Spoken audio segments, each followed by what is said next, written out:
Okay, so welcome to this tutorial on the mini integratable shopping cart script. Now I'm going to take this tutorial very slowly. The reason being is that there's lots of fiddly parts. I've used functions to ease things out, some if statements inside the cart.php, which is here, and the reason I've done this is, or the reason I'm going to go slowly is it's quite complicated at some points. So I'm just going to take it easy and just make sure that you can get to grips with everything. This code has been tested for security. It's been tested sort of, for the code validity. It works well, and as far as I'm concerned, it's good enough to use on your website if you need to. So the demo, at the moment, I'm looking at phpacademy.org/shop. This is where you can originally buy the script from. At the time of viewing this tutorial, you might no longer be able to buy it, but if you're recently watching it, then you will. So the way it works is you've got two elements of the page. You've got the shopping cart itself, which is up here at the moment. We can see your cart is empty, and you've got the items list, which is here from here and then downwards. So at the moment there's only one item.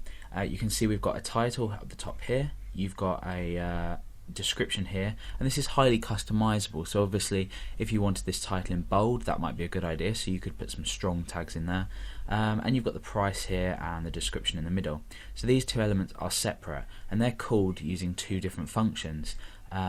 So you could say that it's sort of easy to integrate into your website, because all you have to do is you have to include the cart.php file, and then this index page here just calls both the functions from that. So it's quite simple. You can see it runs really quickly as well. So if I was to click add, we just basically have now added one item of this into our shopping cart. We've presented with a PayPal checkout button, so I'm going to take you through how to add the items into the shopping cart, and then the ability to check out with PayPal is there. You've got the total here. You can add or subtract the items. So if I was to subtract one, that goes. So if I re-add it in here, I can add the quantity, so I can put the quantity up. So here you can see I've added it up to 3 quantity. So we've got shopping cart code, which is the title, times 3 at 229 each is 687, and then it gives me us the total. You can also delete the object entirely. So it's really easy to use, but because it's not so easy to program, I'm going to be going really slowly in this tutorial. So in this introduction, in this first part we're going to be creating the database itself, and this is going to basically be the it's very simple, the database. It's just going to hold our the information for our cart. So if we go over to PHP Academy, or no, localhost / PHP my admin. So I'm running with PHP and my admin to moderate my database. Okay, so once this is loaded up, okay, so cart here is the database. Products here is the table. This is the only thing you need.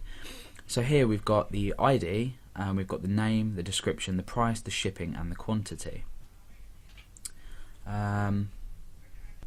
So let's just click on edit. Now obviously this is just some dummy data I've put in. This is on phpacademy.org. This is, however, is on my local host, so this doesn't apply to this content, but the structure of this table is exactly the same. So let's delete this and we'll go ahead and create a new one.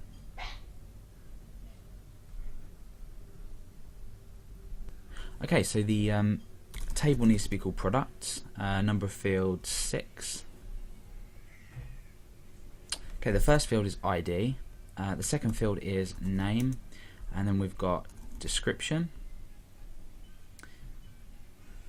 and then we have price, shipping, and the quantity that is available. So we click, we need to set each row's thing. So varchar for name, text for description, meaning we can have a large amount of text. Varchar for name is really up to you, but I'm going to set it as 25.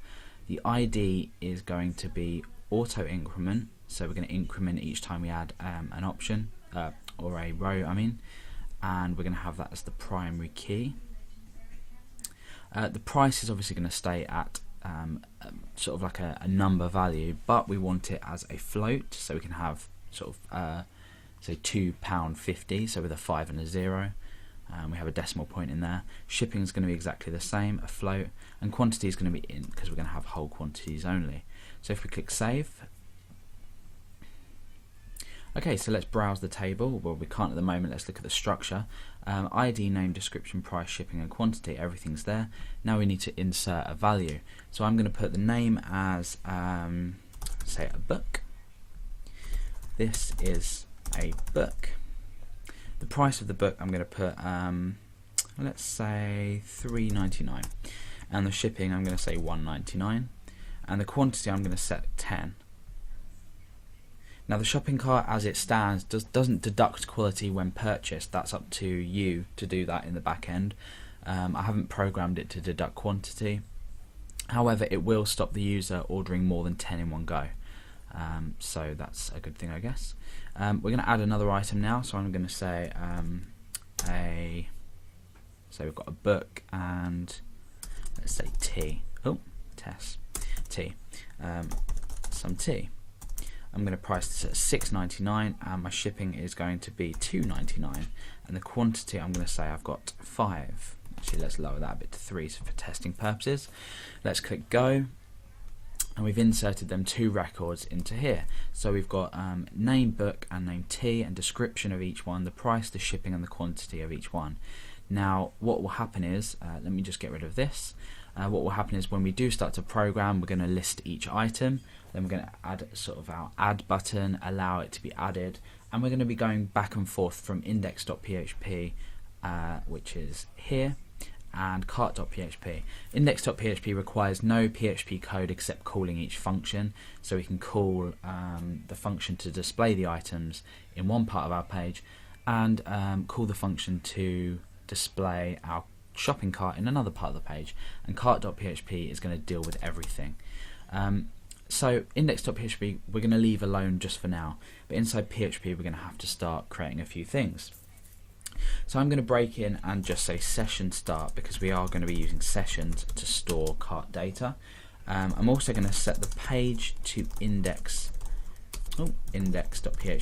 Now this variable is the page that we need to link back to after we've added items, removed items, with the functions listed here. So after we've come to cart.php to add an item or modify an item, we need to jump straight back to index.php. So this is this variable here. So this must be the same page as you've included your cart function on, but all will become clear a bit later when we get to this stage. Next thing we want to do is connect to our database. So I'm going to say MySQL connect. We've got 3 different parameters in here. I'm connecting to localhost with the username root, and I don't have a password at the moment. And I'm going to say or die MySQL error, so we can keep an eye on them errors. Then we're going to come down and connect to our database. Select our database, So the database, if we go back, is called cart. So that's just going to be called cart, and I'm going to say or die MySQL error. Okay, so that's going to return us an error, a specific error if it can't connect. So down here I'm going to echo done, just to check if it has connected properly. So let's go back to our main page and refresh.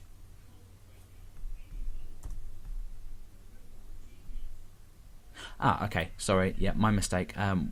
We're on the index page at the moment, so I'm going to go to cart.php and done. So that's connected. So I had the wrong page in my browser there.